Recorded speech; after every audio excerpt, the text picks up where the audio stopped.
सक्तः कर्मण्य विद्वांसो यथा कुर्वन्ति भारत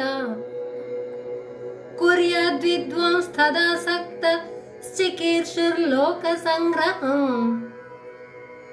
ఓ అర్జున, అజ్ఞానులు కర్మల యందు తగులుకొని ఫలితంపై ఆశతో ఏ ప్రకారం కర్మలను చేస్తూ ఉంటారో ఆ ప్రకారమే జ్ఞానులు కర్మల యందు తగులుకొనకుండా ఫలితంపై ఆశ లేకుండా లోక కళ్యాణం కోసం పనులను ఆచరించవలెను.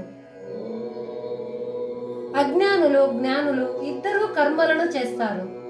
అజ్ఞానులు స్వార్థం కోసం పనులను చేస్తారు, మరి జ్ఞానులు లోకక్షేమం కోసం పనులను చేస్తారు. కర్మలను చేయటం ఇద్దరికీ సమానమే, కానీ పద్ధతిలో మాత్రం తేడా ఉంది. ఒకరు కర్మలను అంటుకొని పోతారు, మరి ఒకరు కర్మలను అంటుకొనక ఉంటారు. మొదటి వారికి కర్మబంధము కలిగి ఉంటుంది, రెండవ వారికి ఆ కర్మనే ముక్తిని ప్రసాదిస్తుంది.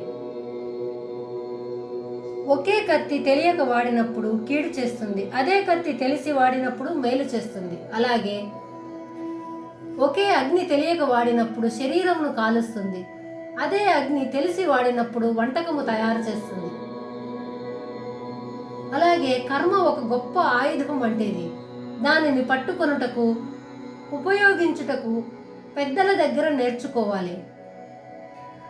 భారత అనే పదమును అర్జునుని అప్పుడప్పుడు భగవానుడు అతనిలో ఉత్సాహం రేకెత్తించుటకు పిలుస్తుంటారు.